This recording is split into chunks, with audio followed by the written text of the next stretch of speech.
수강생 여러분 안녕하십니까. 널널한 개발자입니다. 오늘은 2026년 1월 2일 오후 4시 12분입니다. 새해 첫 영상을 뭘로 준비해야 되나 고민을 좀 했었는데, 네, 다행히 우리 멤버십 회원분께서 이런 요청을, 네, 보내셨어요. 네, 그래서 이제 그 보안 이슈가 있다. 그래서 요 보안 이슈에 대해서 좀 다뤄줬으면 이제 글을 좀 남기셨는데, 여기 보면 이제 범세계적인 위협인 것 같다. 근데 이제 같다라는 표현에서 그러니까 이제 기사를 좀 보긴 봤는데 이제 내용이 구체적으로 뭔 소린지 모르겠다. 이제 그런 의미로 좀 이해가 됐어요. 그러니까 뭐 원청, 뭐 오라클의 데이터에 직접 접근해서 탈취했다라는 분석인 듯한데 뭔지 모르겠다. 그런 의미로 이해를 했습니다. 우리 서심님. 네. 그 라이브에서도 네, 인사를 나눴었는데 어쨌든 또 이렇게 글을 남겨주셨고요. 그래서 네, 좀 괜찮으면 한번 다뤄주십사 요청을 하셨기 때문에 바로 다뤄드립니다. 결론부터 말씀드리면은요.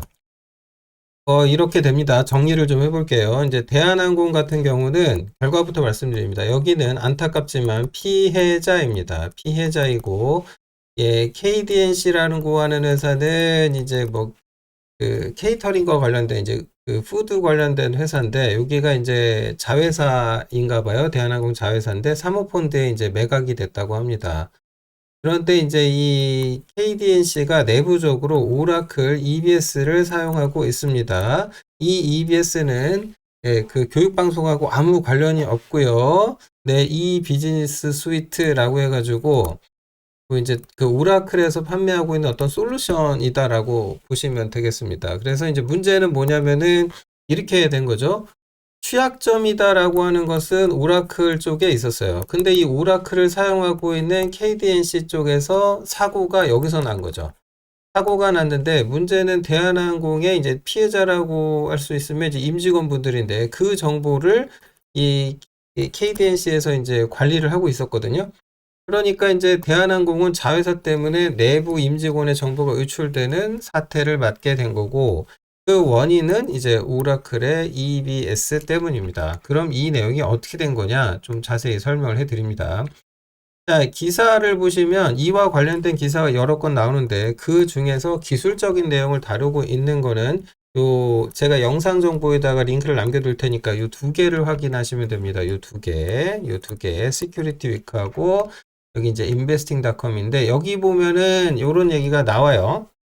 오라클 보안대란 연관됐다. 뭐 이런 얘기 나오면서 연말에 이제 12월에 사고가 난 걸로 이제 기사가 나옵니다. 여기 보면은 이제 대한항공 기내식 협력사의 데이터 유출 사고인데 여기에 이제 전 세계 주요 기업 동시다발적으로 타격 중인 오라클 이 비즈니스 스위트 보안 취약점 악용이라고 되어 있습니다. 근데 이렇게 해서 뭐 이제 방금 말씀드린 대로 뭐 그 대한항공 임직원의 이제 개인정보가 유출되었다라고 이제 알려져 있는데 뭐 정보가 뭐가 유출됐는지 나옵니다만 이제 놀랍지도 않습니다. 네, 이제 쿠팡 때문이죠. 네, 쿠팡에서 이제 뭐 너무 많이 유출을 했기 때문에 뭐 이제 뭐 지구인들이 여러분들의 이제 구매 성향을 알고 있다고 봐야 돼요. 제가 보기에는 AI가 학습할 날이 멀지 않았다. 어둠의 AI가 이제 물어보는 거죠. 야, 그 널널한 개발자가 먹는 거 뭐 좋아하냐? 이런 거 물어보면 답해 줄지 모릅니다. 참 슬픈 얘기인데. 어쨌든 뭐 이제 주절주절 긴 얘기가 나오는데 여기서 핵심은 딱 요겁니다. 오라클 이 비즈니스 스위트 공격.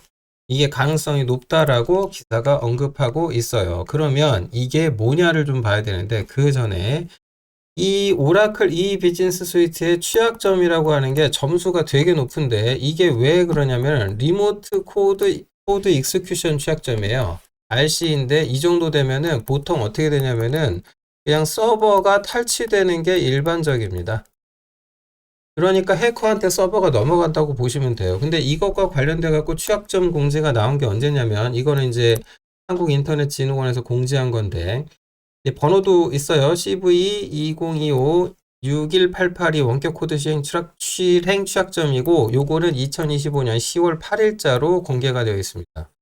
그러니까 이게 웃긴 게 뭐냐면 이미 공개가 되었는데 사고는 12월에 발생했단 말이죠. 그럼 이제 뭘 짐작해 볼 수 있냐면 그러면 그동안 보안 패치라고 하는 걸 했다라는 거예요? 안 했다라는 거예요? 이걸 아마도 안 해서 생긴 문제가 아닐까라고 매우 강력하게 추정해 볼 수 있죠. 그러면 이제 중요한 건 그래서 이 취약점은 도대체 뭐냐. 어쨌든 이제 RC까지 얘기가 나오면 이거는 이제 무조건 크리티컬로 가는 겁니다. 그럼 빨리 신속히 업데이트를 했어야 되는데 안 했죠. 그래서 이와 관련돼 가지고 이제 요런 데에서 이제 분석해 놓은 게 있어요. 여기 보면은 이제 뭐 얘기가 좀 긴데 그 뭐 리퀘스트를 보낸다. 뭐 그래가지고 거기에다가 이제 인코딩 해가지고 URL 페이로드에다가 뭔가 이제 쓸데없는 데이터를 심어가지고 요게 이제 쉽게 말하면 악성에 해당될 수 있는 이런 거죠. 그러면 이제 그걸 가지고 거기에다 대고 이제 추가적으로다가 뭔가 서버가 하면 안 될 일을 하게끔 만드는 뭔가를 포함시켜요.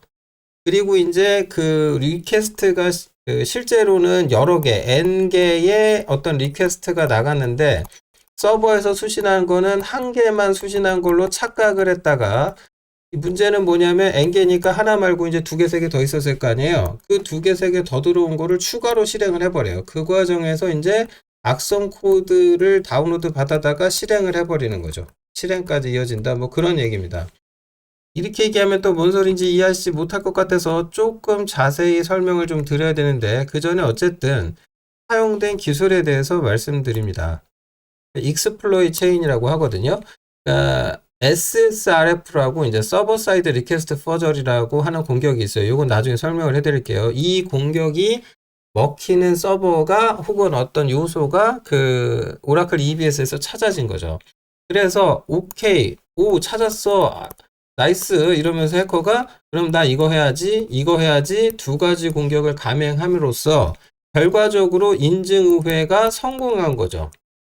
그래서 성공해가지고 악성 코드를 보낸 다음에 그걸 실행시켜가지고 서버 탈취했다 그 얘기입니다.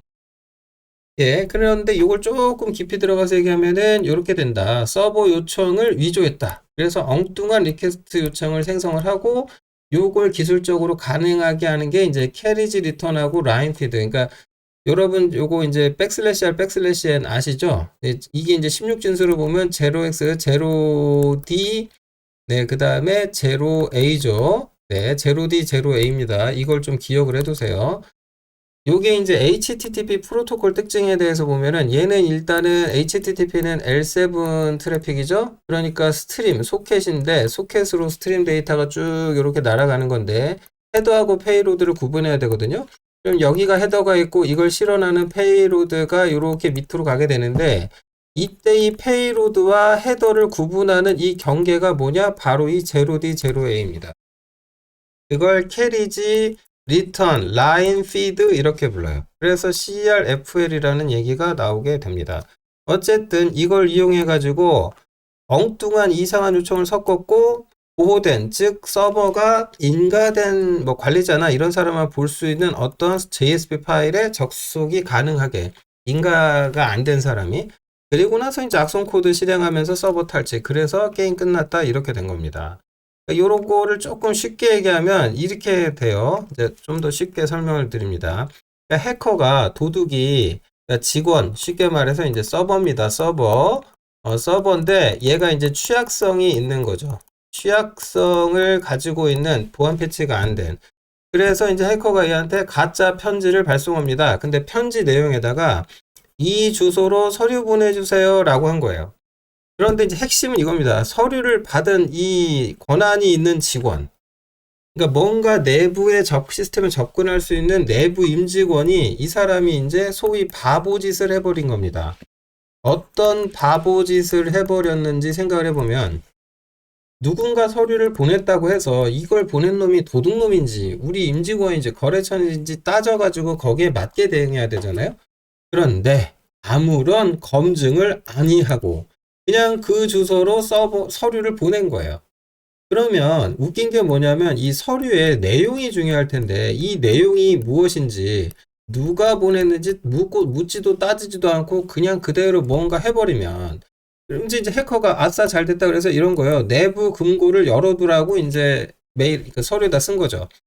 네, 요걸 이제 몰래 숨겨가지고 보내. 그러니까 직원이 이제 다른 이런 내용일 권한을 가진 어떤 직원이 보내니까 그러면은 내부 금고 그걸 이제 받은 누군가는 이제 문을 열어두게 되는 거죠. 그리고 나서 이제 그걸 열어주게 되니까 그러면 이제 해커는 어떻게 돼요? 아싸 신난다. 그러면 서버 내 거 그렇게 해서 거기에 접근한 다음에 문 딱 열고 들어가서 안에 있는 돈을 들고 나온 거예요. 그러니까 금고는 원래 그 인가된 사용자만 접근을 해야 되는데 이 금고 문으로 가는 길하고 금고 문까지 내부 직원이 열어주고 나서 해커는 그냥 돈만 들고 튄 사건이다. 그렇게 보시면 된 겁니다. 그래서 이제 이 내용에 대해서 아까 말씀드린 대로 이제 기술적으로 보면 이렇다. 이게 이제 HTTP 리퀘스트가 가는데 HTTP는 리퀘스트 자체가 뭐 예를 들면 이제 get도 있겠고요. 메서드가 get도 있겠고 포스트드 같은 것도 있겠죠. 만약에 이제 이런 리퀘스트가 있으면은 그 리퀘스트에다가 이제 파라미터로 뭔가 실어 나눌 수 있잖아요. 그런데 일반 함수 같으면은 이제 x 뭐 이렇게 콜 해가지고 결과 y 얻는데 요때 이 x가 이제 파라미터 매개 변수죠. 근데 여기다가 파라미터로 뭐 C 언어의 함수처럼 숫자 정도 보내는 게 아니라 아예 아주 긴 문자열 즉 그러니까 HTML 문서 자체를 보내버릴 수가 있어요. 그럼 이제 웹에서 쓰는 게 이제 XML도 있고, 뭐 HTML도 있겠고, 그 다음 뭐 XML도 있겠고, 뭐 다양한 문서 형식이 있겠죠? 그걸 파라미터로 넘기는데 요 안에다가 악성 코드를 숨겨버려요. 그렇게 해서 이제 어디론가 뭔가 되게 만들고 이 주소로 접근해서 뭔가 가져오게 만드는데 공격자가 거기에다가 알려준 주소에 좋은 게 저장되어 있겠습니까? 나쁜 게 저장되어 있겠습니까? 당연히 나쁜 게 저장되어 있겠죠.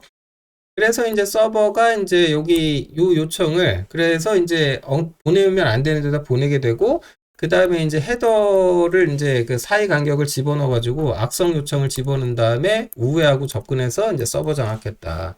같은 얘기 한 3번 한 것 같아요. 자, 이 얘기를 알려면 먼저 뭐부터 아셔야 되냐면은 CSRF라고 크로스 사이트 리퀘스트 퍼저리 어택이 있습니다. 이건 어떻게 하는 거냐면 예를 들어서 이런 거예요. 어떤 철수라는 친구가 있다고 칩시다. 근데 여기가 이제 블라블라닷컴 사이트예요. 근데 얘가 예를 들어서 어드민 권한을 갖고 있어요. 관리자 권한을 가지고 있다. 어드민 권한을 가지고 있다. 그러니까 이 철수가 여기 로그인 해가지고 뭔가 여기서 액세스해서 뭐 여기 이제 서버에서 관리자로서 기능을 수행하겠죠. 그런데 여기 이제 해커가 있는데 얘를 잠깐 길동이라고 할게요. 그러면 길동이가 이 서버에다가 얘도 회원가입을 하는 거예요. 그런데 처음에 길동이가 뭘로 가입하냐면은 일반 회원으로 가입을 합니다. 일반 회원으로 가입하고 이 서버가 어떤 식으로 작동하고 이런 거를 파악을 해봐요. 아마 API 같은 게 있겠죠. 그러면 여기서 이제 관리자들이 쓰는 API 목록을 어떻게 하든 대충 알아내든 유추해서 뽑아내든 알아냈다 쳐. 그러면 이제 이 길동이가 어떤 짓을 해버리냐면 어떤 API가 있구나. 아니면 뭘 하면 되구나. 아니면 어디에 접근하면 되는구나. 내부 구조를 일정 수준 파악한 다음에 뭔 짓을 하냐면 이제 얘가 해커가 이 철수한테 예를 들어서 이메일이든 뭐 이메일이 됐든 아니면은 뭐 휴대폰 같은데 이제 문자 그 메시지가 됐든 뭐 보내요. 그러니까 문제는 뭐냐면 여러분들 관리자 권한으로 로그인을 한다고 해도 이때 생겨나는 HTTP 세션이 있죠. 즉 로그인에 성공했다. 그러면 이게 일정 시간 동안 유지가 됩니다. 무슨 얘기냐면 철수가 이미 이 사이트에 로그인을 했어요. 로그인해서 유지가 되고 있어요. 사실 여러분 네이버 맨날 로그인 돼 있잖아요. 휴대전화 껐다 켜도 로그인 돼 있죠. 세션이 지속적으로 유지되지 않습니까? 그럼 이 상태에서 이제 이메일에다가 뭘 집어넣어 버리냐면은 이 API를 콜하는 어떤 자바스크립트 같은 걸 포함시켜 버리는 거예요. 그리고 거기 스크립트에 이거 콜할 때 매개 변수로 뭘 집어넣어 버리냐면 예를 들면 우리 친구 길동이 있죠. 길동이에 계정 정보가 있을 거 아니에요. 이 계정이 일반 회원인데 이걸 어드민으로 승격하는 뭐 예를 들면 그런 코드 아니면 물건을 구매한 척으로 한다든지 뭐 아니면 쿠폰을 대량 지급하게 한다든지 뭐 어쨌든 이 내부의 어떤 기능적 요소가 관리자만 수행할 수 있는 건데 그걸 이메일이든 메시지로 포함시켜요. 그런데 철수가 아무 생각 없이 메시지 클릭했다가 이제 어떻게 돼요? 이런 게 다 또 웹 서비스로 되어 있지 않습니까? 그럼 어떻게 됩니까? 이제 크롬 브라우저 같은 게 이렇게 빵 뜨면서 로그인이 된 채로 그냥 이 관리자의 어떤 기능을 클릭한 것처럼 이런 게 작동해 버린다. 그러면 철수는 그냥 클릭 하나만 했을 뿐인데 이제 사건 사고가 발생하는 이런 일이 벌어지죠. 이런 걸 뭐라 그런다? CSRF라고 하는데 이런 문제를 차단하려고 나오는 게 이제 결국은 이제 중요한 거는 이 브라우저거든요. 브라우저. 크롬 같은 브라우저. 여기서 이제 접속을 실제로 하게 되니까 그래서 안 되겠다. 이거 막자. 나온 게 이제 콜스죠. 네, 콜스 정책을 강력하게 따지지 않습니까, 요즘? 이걸 따지게 되는 이유가 얘 때문이에요, 얘. 이거 못하게 하려고. 근데 그러면 이제 비슷하게 SSRF는 뭐냐? 이제 서버 사이드로 이제 가는 겁니다. 그러면 예를 들면 어떤 서버가 이제 프론트 쪽이다. 그러면 외부에서 접근할 수가 있거든요, 누구나. 그런데 이제 보통은 프론트 접속이 된다 그러면 요 안에 내부 네트워크는 프라이빗으로 빠져요. 그러면 이 내부 서버라고 하는 거는 아무나 접속을 못해요. 그러니까 이렇게 접속을 하려고 해도 이 지점에서 불가하고 보통은 아예 사설 IP 주소 대역으로 빼고 뭐 그다음 거기에다가 이제 무슨 파이어월도 붙어 있고 통제하고 막 이렇게 보안 통제 잔뜩 한단 말이에요. 그런데 이제 얘는 접속을 허락해 주겠죠. 얘는 이제 오케이 허락을 해주고 일반 외부인은 접근 못하게 한다. 그런데 이제 문제는 어떻게 되는 거예요? 만약에 이 자식이 얘도 똑같이 서버인데 이 바보가 네 방금 이제 일로 다시 올라가 봅시다. 네 직원이라고 생각을 해봐요. 직원. 네 직원. 그러니까 어디 갔냐? 네 직원이라고 생각을 해봐요. 직원. 여기 저 서버가 직원이야 직원. 근데 누군가가 접속해갖고 가짜 편지 뭔가 리퀘스트를 보냈어요. 그러면은 그 내용에 대해서 누가 보냈는지 내용이 뭔지 검증을 해야 되는데 이걸 안 하고 바보짓을 한다? 그래서 그 주소로 서류를 보낸다. 그리고 내부 금고라고 제가 말씀드렸는데 그게 프라이빗 네트워크에 들어가 있는 얘가 이제 여기가 내부 금고가 되는 거고 얘가 이제 바보 직원이 되는 거죠. 그러면 얘는 이제 도둑이 되는 거고 그러면은 원래는 접근이 안 됐어야 되는데 어떤 리소스가 있다. 그럼 예를 들면 어디 밑에 뭐뭐뭐 이런 거는 이제 오케이 허용을 해줘요. 근데 어디 밑에 뭐뭐뭐는 이건 안 돼 라고 돼 있는데 갑자기 접근이 금지된 이곳을 이 서버를 통해서 얘가 접속할 수 있게 뚫려버리게 된다. 그래서 일단 RF 그러니까 서버 사이드 리퀘스트 포저리 취약점을 갖고 있는 서버를 확인을 하는데 이게 오라클 EBS에서 어떤 모듈이 그 취약점이 있었냐면 UI 서블릿이라고 하는 어떤 서블릿 모듈이 하나 있었는데 얘가 문제가 하나 있었어요. 제가 시큐어 코딩이라고 하는 부분에 대해서 굉장히 핵심에 대해서 한마디로 요약할 수 있다라고 굉장히 여러 번 말씀드렸는데 그게 어떤 거냐면 입력이라고 하는 게 있잖아요. 그 입력이라는 것에 대해서 절대로 하지 말라고 한 게 신뢰예요. 신뢰하지 마라. 따라서 뭐 해라? 검증해라. 이것만 잘하면은 CQ 코딩에서 다루는 이론의 한 70%는 그냥 끝난다. 그럼 여기서 이제 중요한 게 뭐냐면 사용자가 보낸 XML 데이터 이거는 이제 매개 변수 파라미터가 되겠죠. 파라미터로 올 거예요. 그러면 이 입력이라고 하는 게 바로 이 파라미터인데 그럼 이 파라미터에 대해서 검증을 했어야 됐다. 누가 보냈냐? 어떤 내용이 들어있냐? 뭐 이런 거. 그 다음에 그러니까 따져서 무결성 같은 거. 그 다음에 이 누구라고 하는 건 이제 권한에 해당되겠죠? 이런 걸 검사를 했어야 되는데 안 하고 이 사용자가 보낸 XML 데이터를 그냥 다 신뢰해버린 거예요. 그리고 그 안에서 return URL이라는 값을 꺼내요. 그걸 꺼낸 다음에 이 값을 이용해서 HTTP 리퀘스트를 만들어서 보내요. 누가? 바보 직원, 서버가. 그러니까 이게 URL이 안전한 건지 안 안전한 건지 확인도 안 하고 그냥 보낸 거야. 그러니까 이제 공격자가 뭐라도 집어넣으면 서버가 그대로 요청을 보내는데 이 요청을 누구한테 보내요? 외부 서버로도 보내고 내부 서버로도 보내고 문제는 뭐냐면 이 바보 프로그램, 이 바보 임직원이 내부 접근이 가능해지는 거죠. 그러면 이제 어떻게 하겠다라는 거냐? 이런 식이에요.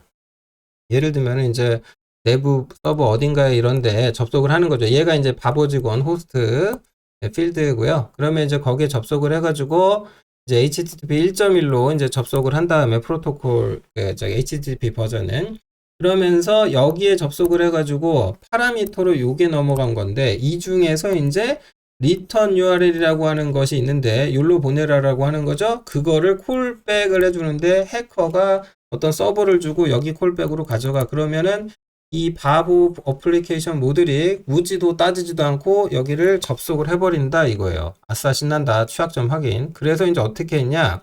저 리퀘스트에다가 이런 거예요. 원래는 보편적으로는 이런 거거든요. 뭐 누가 보낸다, 뭐 내용이 뭐다, 이제 이런 식으로 보통 이제 접속하는 게 이제 일반적인 어떤 흐름일 텐데 이걸 의도적으로 조작을 한 거죠. 그리고 여기에다가 중요한 건 뭐냐면 받는 사람 어쩌고 뭐 이런 내용들은 기존의 것, 이거는 이제 정상적인 기존의 내용인데 여기에다가 CRLF, Carriage Return Line Feed를 집어넣어요. 그리고 나서 제3의 리퀘스트를 넣어놔요. 그러면 이런 조작된 요청이 리젝트가 돼야 되는데 검증을 안 한다 그랬죠? 예, 받는 사람 관리자 금고 열어주세요. 뭐 이딴 거 집어넣은 거야. 그러니까 그냥 얘가 말도 안 되게 그걸 실행해 버리는데, 그러니까 이제 기본적으로 콜백을 한다 그러면 일반적으로 뭐 어디로 콜백해서 여기 접속해 이렇게 될 텐데, 여기서 제가 이제 요거 집어넣어 갖고 예, 캐리지 리턴 라인 피드 백슬래시 r 백슬래시 n 0d 0a라고 제가 말씀드렸죠? 그거를 여기다가 집어넣어 버려요. 아이고 이 색깔이 틀리네. 0d 0a. 그럼 이게 문제가 뭐냐면 이 값이라고 하는 것은 얘가 이제 구분자가 되어 주는데, 자, HTTP 스트림이 있으면은 HTTP 스트림에서 스트림 데이터 쭉 갈 때 여기가 헤더고 여기가 페이로드입니다 할 때 그걸 구별하는 구분자가 바로 이거란 말이에요. 근데 그걸 이렇게 값으로 집어 넣어 버렸어요. 그리고 값으로 집어 넣었더니 문제는 뭐냐면 이거를 이제 여기서 헤더가 끝났다라고 인식을 한 거예요. 그런데 이제 더 큰 문제는 뭐냐면은 효율이라는 측면 때문에, 그러니까 예를 들면은 웹 클라이언트가 있어요. 그러면 웹 클라이언트가 웹 서버에 접속해가지고 HTTP 리퀘스트 보내고 받고 하잖아요. 그러면 그때 이 기본적으로 이제 TCP 연결을 기반으로 리퀘스트가 가는데, HTTP 리퀘스트가 가는데 중요한 건 뭐냐면 이 리퀘스트가 만약에 5번 한다고 쳐봐요. 그러면 TCP 연결을 몇 번이나 할까? 5번 할까요? 아니요. 그건 HTTP 1.0에서나 그렇고 1.1에서는 이거는 한 번만 해요. 그 다음에 여기 필드에 보면 제가 여기다 쓰지 않았는데 뭐가 있냐면 keep alive가 있어요. 그러니까 TCP 연결을 끊지 마. 연결을 유지한 채로 너 기다려봐. 왜냐면 내가 리퀘스트 보내는 게 아직도 많이 남았거든. 그래서 그냥 그걸 쭉 보내. 그리고 이제 거기다 대고 엉뚱하게 이제 또 끊어가지고 이제 뭐 집어넣냐? 요런 거 뒤에 하나 더 넣은 거지. 그러니까 이게 지금 그 무슨 박스 안에 박스 있는 건 뭐냐 그러다가 HTTP 리퀘스트에 대한 헤더가 있고 페이로드가 있는데 이 안에다가 다시 HTTP 헤더하고 페이로드를 만들어서 집어넣고 거기에 대해서 이제 접근이 허용된 차단된 그 보안 리소스에 대해서 내부 서버에다 대고 접근을 해버리도록 그렇게. 그러면 우리 바보 직원이 아주 친절하게 나 대신 규정품을 탈출해서 갖다 주실 거라 이겁니다. 이게 이제 여기에서 이제 그 중요한 게 뭐냐면 보통은 일반적으로 이렇게 되거든요. 여기 이제 보통 아까 말씀드린 대로 클라이언트가 이렇게 있다. 아이고. 네. 아이고 이게 잠시만요. 죄송합니다. 자, 클라이언트가 이렇게 있다라고 하면은 아이고 어디로 갔냐? 여기에 클라이언트가 이렇게 있다라고 하면은 거기서 서버로 가고 요 뒤로 간 다음에 요 사이에는 이제 뭐가 있기 마련이냐면 여기에는 뭐가 있기 마련이냐면 당연히 아까 말씀드린 대로 방화벽 같은 보안 장치가 있기 마련이에요. 그럼 이 보안 장치로 차단을 해야 되는데 요런 걸 차단할 때 보통 시그니처 기반으로 갑니다. 그런데 이제 그때 이제 얘가 차단하는 규칙이 됐든 아니면 저 서버 레벨에서 직접 차단을 하든 여기서 이제 핵심은 이제 이거죠. 예를 들면은 보통 이제 이런 건 다 열어줄 거 아니에요. HTML, 뭐, OA HTML의 헬프 같은 데는 열어줄 거 아니에요. 그렇겠죠? 그런데 여기서 이제 핵심은 이거예요. 요거를 요렇게 조작해. OA 및 헬프, OA 슬래시 헬프 밑에 여기 점점 집어넣으면요. 자, 여러분 이제 ls 명령이나 dir 같은 파일 시스템 그 특정 디렉토리 안에 파일 조회 명령에서 여러분 이제 목록 조회 보면 점이 있고 점점이 있죠? 이 점을 의미하는 건 이건 현재 폴더를 의미하죠. 요거는요 한 수준 위에.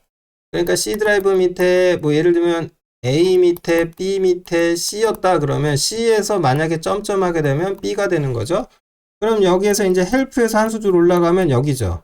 그럼 거기서 이제 이렇게 되면은 한 수준 올라가서 예를 들면은 이 바로 여기가 됐든 거기에다가 이제 그 다음에 예를 들면은 뭐 그럼 여기에 해당되는 여기에 저장되어 있는 파일들의 접근이 가능해집니다.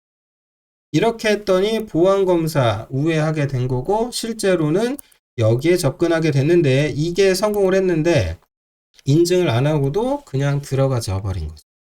이런 걸 이제 패스 트래버절이라고 하는데 요런 거 이렇게. 그래서 인증 시스템도 우회하고 접근. 그러고 나서 이제 이렇게 된 거죠. 다시 그 클라이언트가 있고 그러니까 이건 해커라고 잠깐 합시다. 그러면 여기 취약성이 있는 서버 1번이 있고 그 다음에 여기 서버 2번이 있잖아요. 그럼 여기 가서 이제 막 접속할 수 있게 뭐가 열리고 이제 이 난리가 났는데 여기서 이제 더 문제는 뭐냐면은 인터넷 저 어딘가에 해커가 만든 서버가 이제 하나 또 있는 거예요. 그러면 얘가 거기 가서 뭘 가져와 버리게 이제 요청을 하게 되냐면은 이제 SSRF 취약점이 있으니까 그래서 여기다 대고 이제 뭘 하고 했냐면은 야 저기 지금 악성 코드가 있거든 그거 가져와 이렇게 한 겁니다. 근데 이 악성 코드가 뭐냐?